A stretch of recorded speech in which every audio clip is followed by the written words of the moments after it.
Yeah, concerning the troubles the white people are actually facing in Arkansas, a town.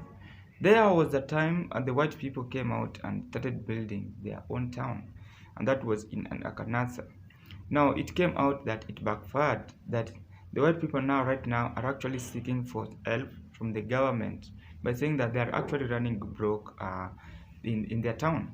Now, when white people in Arkansas begin seeking government assistance, it exposes a truth that has always existed but is not often denied, like poverty, unemployment, and even the economic struggle are not being discriminated by the race. Now, for decades, many white families in the South have been overlooked, hidden behind stereotypes of privilege, while in reality, they too face cycles of job insecurities, addiction, lack of healthcare, and even the underfunded schools. Now, the irony here is that historically, government welfare programs were often stigmatized as handouts for black people, like fueling racial resentment. Yet, today, a large number of welfare recipients in states like Arkansas are white. This should serve as a wake-up call, like economic struggle is not a black problem or a white problem, but an American problem tied to class and even the systematic neglect. Now, when white Arkansans seek help from the government, it highlights the need for honest conversation about how policies should serve everyone equally, without shame, without stigma, and without racial division. Now, instead of blaming one group or weaponizing poverty for political gain, the focus should be on building programs that uplift working class people across the board. At the end of the day, hardship is universal, and the fight for fairness in housing, education, healthcare, and even the jobs should unite poor black and poor white communities, not to pity them against each other. Bemo tulia. Now, when white communities in Arkansas face hardship and turn to be a government, to the government, it is not unusual that black Americans are dragged into the conversation, often as a way to compare who deserves help or to deflect from their own struggles. Now, historically, racial politicals in America have framed the government aid as something tied to black people, even though statistics show the majority of welfare recipients in states like Arkansas are actually white.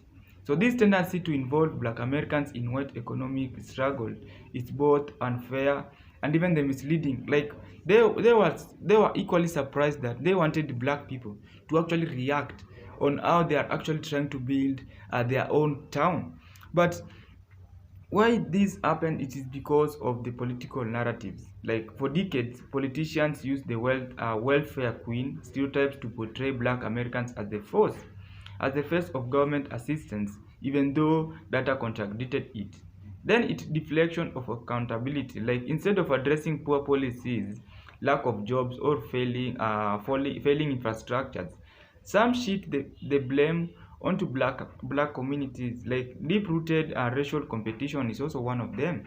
Like in many areas, poverty has been racialized, making whites feel they must prove their suffering is more legitimate. So stop racializing poverty. Government aid should be seen as an American right when citizens are struggling, not a black or white issue. Focus on system fixes. Arkansas needs stronger investment in healthcare, rural job creation, and even education rather than pitting races against each other. Building solidarity. Poor whites and poor blacks often face the same struggles like low wages, poor housing, lack of healthcare, instead of division. Building coalition can create a stronger demand for fair policies. Change the narrative. Media and even the politicians must stop portraying aid as racialized and instead highlight how poverty affects multiple communities.